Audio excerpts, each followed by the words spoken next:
get started. I'd like to call to order the Thursday, October 22nd, 2020 Committee on Joint School Services meeting to order. The first item we have is the approval of minutes from the September 24th meeting. Did everyone have a chance to look over those minutes? If so, yes, I'll make the motion to approve. Second. All right, all in favor? Aye. Any opposed? All right, our next item is bills. We don't have any bills to take care of this week, so we don't need to worry about that. The next item is administrative reports. I just want to give everybody a little update on a phone call that Mr. Arritt and myself were on Tuesday with the Board of Education. It was the Board of Education, our strategies team, and two of the attorneys from Troutman. And there were a total of about 12 people on the call. But basically, the attorneys had sent them over some information, and they had just kind of gone through it. There were a couple little clerical things that they wanted to, some clarification from the attorneys and stuff. But one of the big things is that we're going to be on the November 19th meeting of the Board of Education. That's going to be the first reading for this project. And basically that's going to be about a 15-minute presentation, and then they're going to allow about 15 minutes for questions. And one of the things they said is the board members are all going to be figuring this out because no one has ever done this before, so it's going to be kind of new to all of them. They might have more questions than that, but the attorneys are going to be getting us a full summary on this call.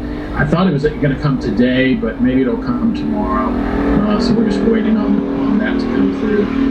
Just kind of outlining some of the things that we need to work on. One of the things that they asked us was to expand on the more human part of the proposal and how it affects our students, to kind of focus on that part of it.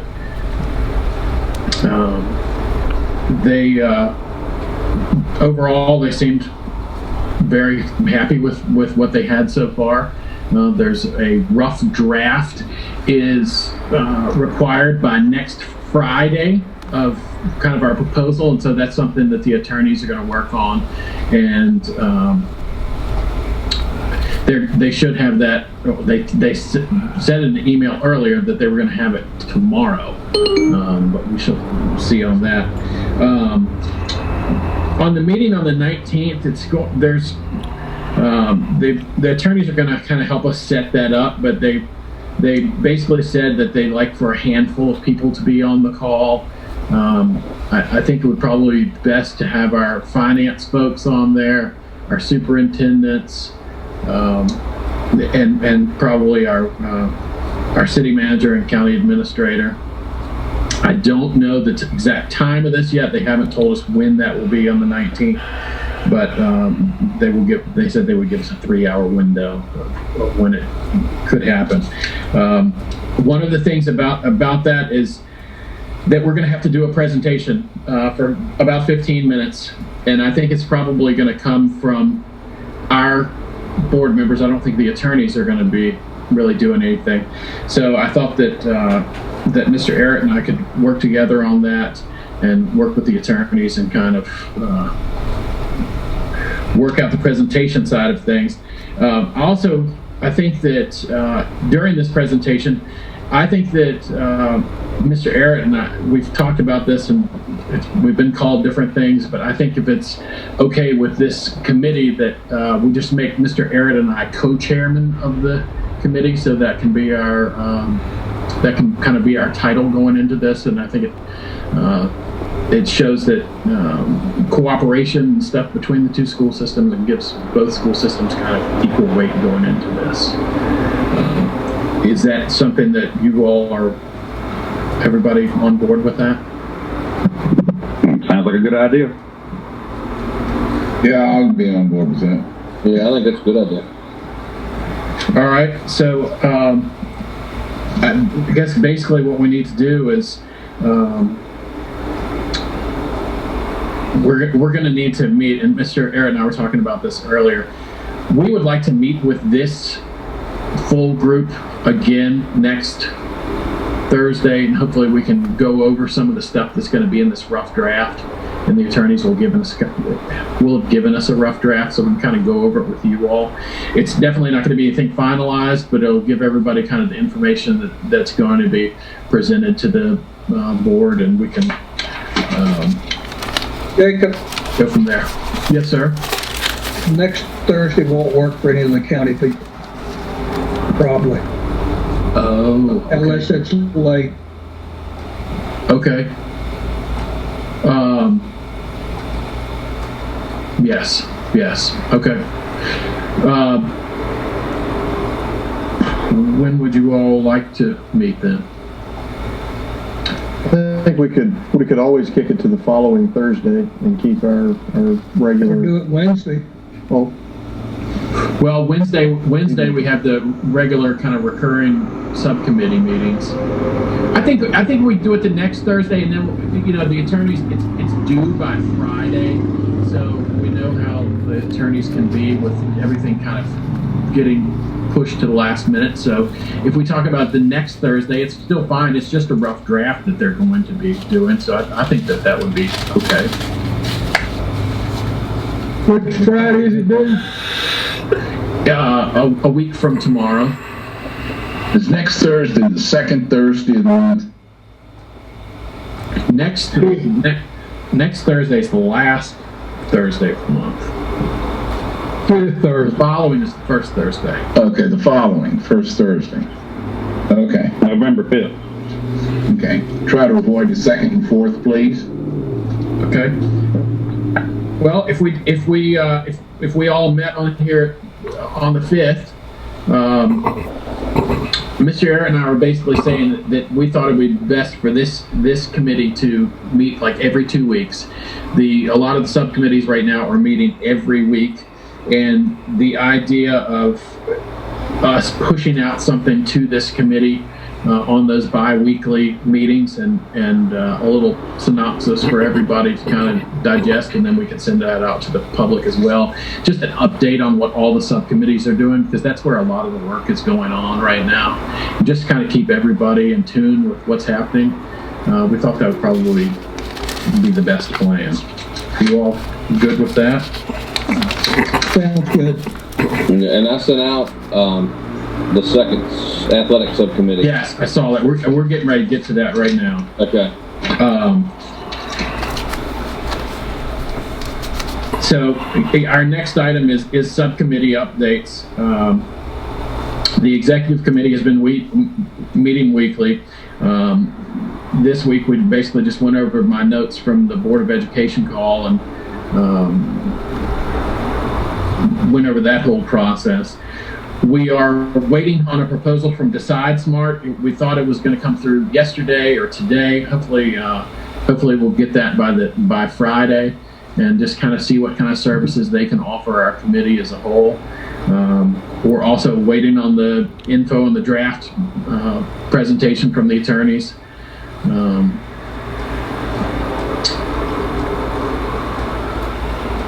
Basically, we're doing a lot of waiting on the executive subcommittee. Hopefully we'll get a lot of information on Friday, so we can kind of take some of these things into account before our next meeting. I just have some notes about drafting the bi-weekly updates to the joint board. I think that's something that everybody wants to do, and get as much information out there to the public and keep everybody well informed. That's about all I have from the subcommittee updates from the executive subcommittee meeting from yesterday. Mr. Arritt, you also had a finance subcommittee meeting yesterday. Would you like to go over that portion? sure.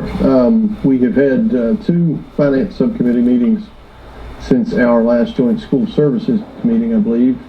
We were not able to meet last week. Both Mr. Griffith and I both had previous commitments on our regularly scheduled day, but we are still and will continue to explore transitional costs, and that is, obviously that's a fairly broad topic. So some of the work will come just sort of prioritizing some of those costs and trying to analyze them as best we can. In some cases, so that we can formulate what the requirements will be, and then in other cases, just so we can give a new school board as much good financial information as we're able to. So continuing to explore that, we have also touched on the retirement costs and other considerations surrounding retirement. That's not necessarily all to do with the early retirement incentive program that this body has discussed at length, but then also some of the differences in the retirement benefits that each division currently employs. So sussing through that, and obviously, when we talk about going back to transitional costs, we know the finance subcommittee agreed before our presentations locally that the work that Mr. Salmon and Mr. Reginbald had done was still very much accurate and could be used in solid decision making. But we'll continue to keep our finger on the pulse of what that equalization number is, how it has changed, and I sort of envision the committee will likely have a series of breadcrumbs, if you will, from where Mr. Reginbald and Salmon were with their initial analysis all the way up to the start date of the new division. So we'll continue working there. I know Mr. Griffith and I both have been trying to talk to as many folks as we knew to be able to provide whatever help they can. Mr. Griffith, did you have any updates on any of the folks that you've talked to or anything in that regard? Yes, I've got, I went through Baco, and today they came through with the superintendent that was at Bedford when it all started, and the superintendent that finished it up, and it's there now, and the chairman of the board of supervisors. It's about 5 people that were involved with it all the way through, and plus Jeremy Bennett with Baco. They all willing to sit down, talk to us. I got all their emails and numbers, and they kind of give me an update on exactly what happened at Bedford. And everybody's always said Bedford took the state to the bank. It sounded like the Bedford was better card players than the state were, and my hat's off to them. That don't happen much, but anyway, it didn't really work out like we've been told. They just followed the rules and used the lowest rating and got about $80 million out of the deal when it's all said and done. So my hat's off to them. But anyway, they're all willing to sit down and take time out of their day to talk with us. I can call you and give you more updates. John has talked with Jeremy. Baco seems like they're more interested in trying to get this thing moved into a position point at our convention, and that way lobby the House of Delegates and the Senate once we get it past the Board of Education to make sure it lobbies all through. So they're on board and helping us any way we can. So that's all I got. Okay. And then I had reached out to Holly Coy, who is the assistant superintendent at the under Dr. James Lane, and just sort of put a feeler out to her and her office as to any additional resources maybe they would have and be able to kind of shoot our way as far as assessing the transitional costs and things. And obviously, school consolidation is not something anyone, even at the state level, does with any regularity. So it's going to take a little while for that, I believe, to kind of churn around to the various folks at the state level. But I received a very quick response, and even some of the folks in Ms. Coy's office were also in on the email. So it sounds like the folks at the state level are very, very much willing to help us where they can, but obviously we're all sort of learning as we go. So that's pretty much where we are from a finance subcommittee standpoint. All right, great, thank you.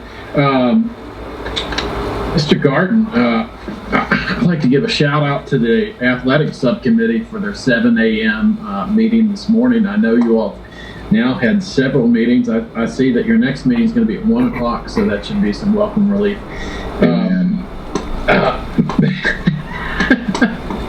What AM or PM? It was AM. That's a good question. I didn't check. 7 a.m. this morning, Tom. Wow. I'm talking about the 1 AM to 1 PM. Probably 1 a.m. Mr. Garten, do you mind giving us a little report on your athletics findings?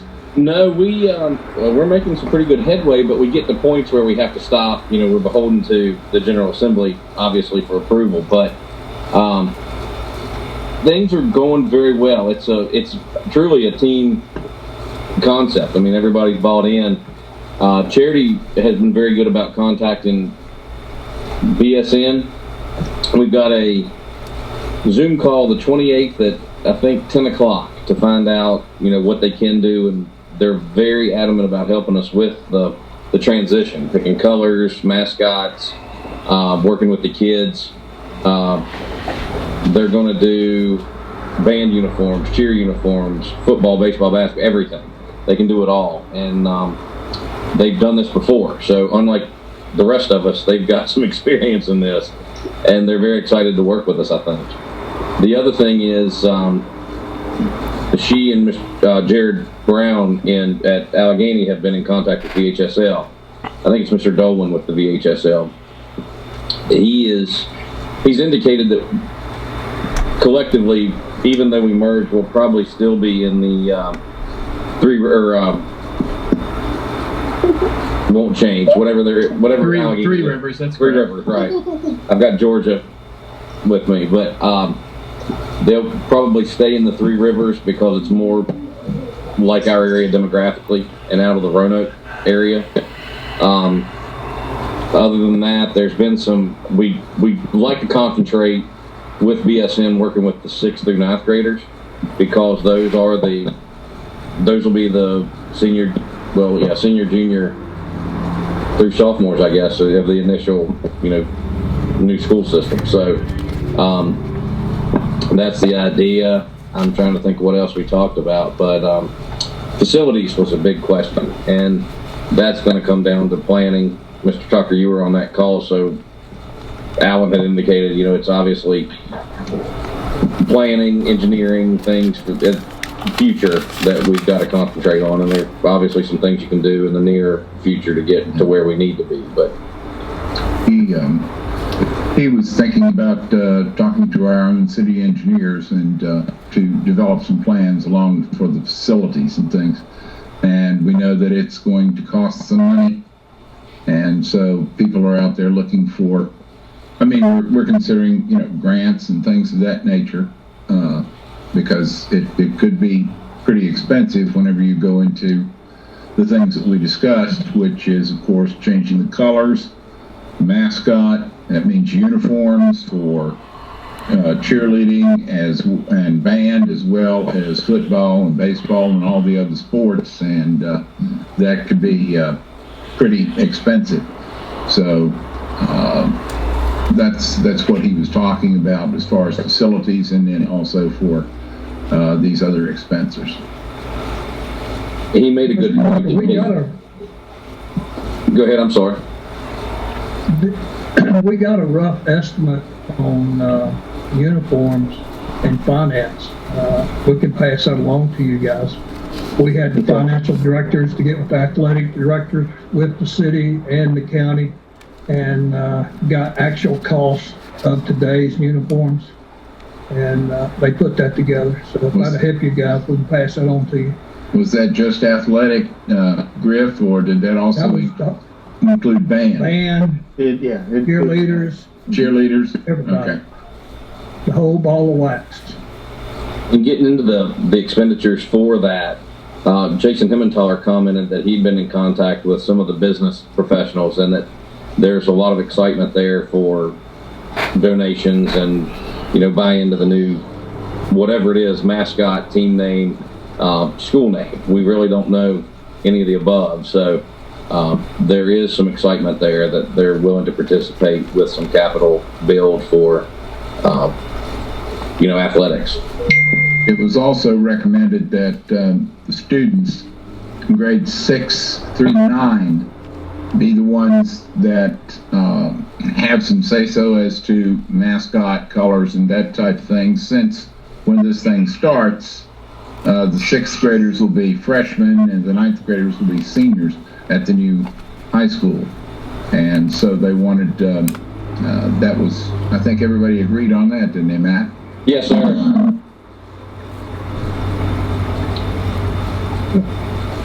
Great. Well, thank you all very much. I did, one of the things I heard or saw in your minutes was the idea that the uniform company would actually help us with some polling and things for students and coming up with some designs. I thought that sounded very interesting. That's BSN. That's who Charity contacted. Yeah. Great. And both schools already work with them, so, it's not like they're unfamiliar with where we are and what we do. Yeah, that's perfect. Thank you all very much. And thank you for waking up at 7 a.m. for that subcommittee call. We're dedicated I'm getting a little old for that. that. I like it. Our next item is polling, and Mr. Arritt and I have spoken with the attorneys a little bit. Mr. Arritt, you want to Sure. go over that? What we have so far, Mr. Peatgrass was kind enough to kind of parse out a bit of the raw results, and what he had relayed to us, I believe, late last week, and I apologize in advance, last week was a bit of a stretch for me. Just overall, life in general is a pretty busy week, but from what Mr. Peatgrass was able to provide, it looks like the results, and I did not take the poll, but I'm guessing that it's the information can be kind of sliced up a number of different ways. But what he had parsed out for us was an initial 54% of respondents were either very supportive or mostly supportive.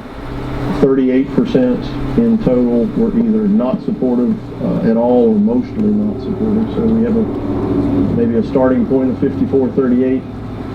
Some interesting tidbits here. I thought 72% of respondents were more likely to support a consolidated division after hearing about additional educational opportunities. And I know that's been something that we've struggled with, I think, all throughout the process. A lot of the statutory requirements were about adult issues and legal things, or jurisdictional requirements, but it does seem that a pretty overwhelming majority of the community is supported, especially where additional educational opportunities can be provided. 68% of respondents were supportive if it means financial savings. I don't have anything that breaks it down any further than that, so presumably that's just straight line budgetary item. 63% of respondents are supportive if it means additional opportunities at JRTC, and of course that was a pretty big topic of discussion for us along the way. 51% of those polled say that they would be supportive if it means no change in elementary education, and I think I thought that number would be a little higher. Being a parent of not that long ago elementary age children, I know that's something that parents stress about, is the changes that our very youngest students may have to undergo. It's a worry for parents. 51% there would be more supportive if there were minimal or no changes to elementary education. 38% indicated they'd be more supportive if both of the existing high schools or both buildings is the way that it's phrased here, so I assume it means both high schools. So that number may be actually a little lower than I would have thought, but 38% would be more supportive if both buildings were used. So taking all of that down towards the bottom, after considering all of the above there, they come out with a number of 59% in favor and 36% opposed. So that's what it looks like to this point.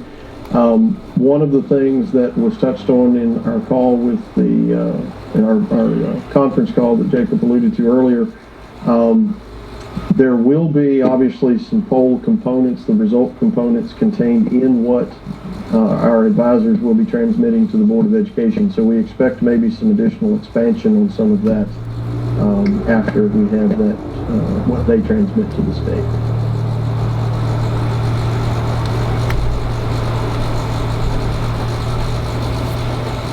And I will mention one thing in regards to the call we had with the Board of Education, that this November meeting, they said that they might give us some assignments to take back to have ready for their next meeting if there's something that they feel needs some more information. So.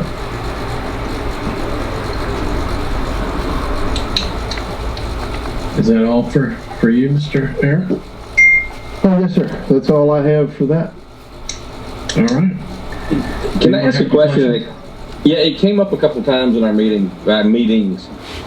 Do we have a concept for a new name of the system?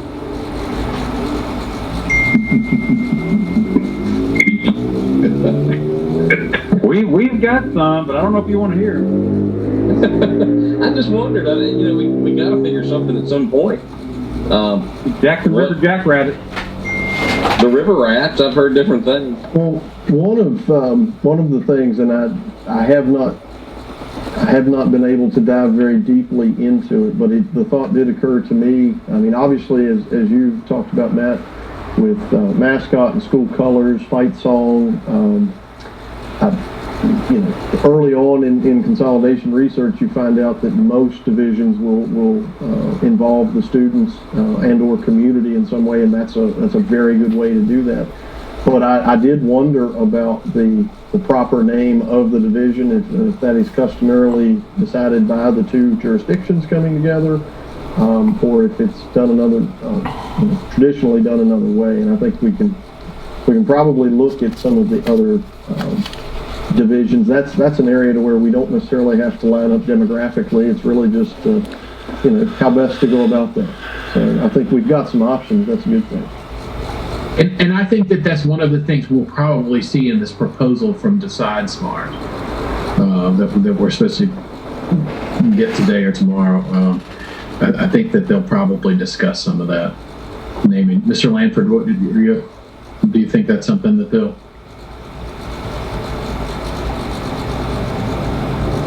I think that's up to they can probably give you some guidance or some assistance there. But I think that may be something that you want some community involvement with. You want some certainly this group and others involved in the process to date can have input. I would suggest getting the community involved in some form of fashion.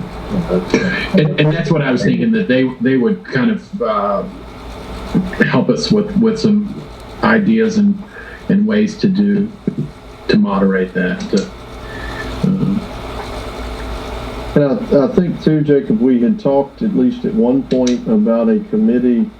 I think it may have been in the context of mascot and things like that. When something is put out, a series of choices for the students to decide upon, obviously we would have that framed within 5, 6, 7 choices or so, and then a vote would be taken, a poll would be taken of the student population, and perhaps we could do something similar, with regards to the name of the division. There could possibly be a committee formed to come up with a list of choices, and to make those choices into some sort of community poll. Obviously, that's potentially fraught with. We want to be as thorough as possible with something like that. So I think that would be something we'd need to drill down with some advisors there to get their take on it as well. Absolutely. I asked that because Jerry's got a little bit of a head start on us. Yeah, absolutely. Community brainstorming is not a bad idea when it comes to things like this. That's right. Yeah. Well, that is something we will definitely look into, and we'll talk about that after we get this Decide Smart, and we'll talk about that at Wednesday's executive committee meeting as well. Where to go with that.